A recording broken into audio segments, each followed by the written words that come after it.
Welcome. The cancel culture conundrum, is it justice or censorship?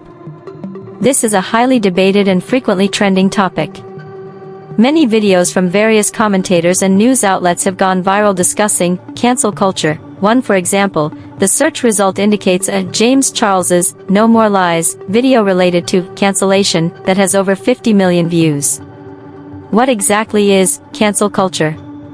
At its core, it's a cultural phenomenon where an individual who has acted or spoken in a manner deemed unacceptable is publicly ostracized, shunned, or boycotted. It's often amplified by social media, which turns a single comment or action into a global event. But it's not a simple case of right versus wrong. It exists in a complex gray area where two powerful forces, justice and censorship, are constantly at odds. You might think this is a new thing, but the impulse to cancel is deeply embedded in human history. In ancient Greece, they had a practice called ostracism, where citizens could vote to exile someone for 10 years if they were seen as a threat to the state. The Romans practiced damnatio memoriae, literally erasing a person from public records after they fell out of favor. Fast forward to the 20th century, and we had the McCarthy hearings, where suspected communists were blacklisted and had their careers ended. The image is a political collage featuring three figures: Representative Marjorie Taylor Greene, a modern-day politician, Abraham Lincoln, the 16th U.S. President, and Gina Carano, an actress. Marjorie Taylor Greene and Gina Carano are figures who have both faced significant public backlash and criticism, and in Carano's case, a job loss, for their controversial political statements and social media posts. They are often cited in discussions about cancel culture. Abraham Lincoln is included to represent a figure from a different era, perhaps to contrast the modern phenomenon of cancellation. He could be there to prompt a comparison of how public figures were criticized or cancelled in the past versus today, or to suggest that even a revered historical figure might be subject to modern scrutiny if they lived today. In short, the image is a visual commentary on the debate surrounding cancel culture, using a mix of contemporary and historical figures to highlight different perspectives on the issue. So, which side is right?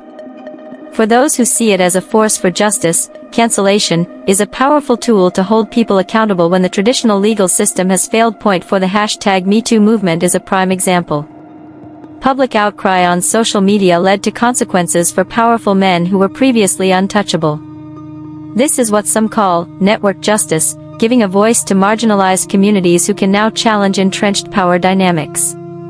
But the other side argues it's a dangerous form of censorship, of mob mentality, that ignores due process. Social media is not a courtroom, there is no defense, no context, just a viral campaign that can spiral out of control. This fear of being cancelled has a chilling effect on public discourse, leading to widespread self-censorship.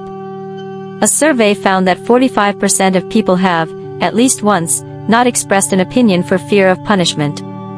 These cases illustrate the complex reality. Cancellation is not a one-size-fits-all punishment. Case 1, Louis C.K. After admitting to sexual misconduct, his career seemed over. His shows were cancelled, and he was dropped by his agency. 1 But within 9 months, he was back on stage and even won a Grammy in 2022.15 for an established figure. Cancellation can be a temporary setback, not a permanent end.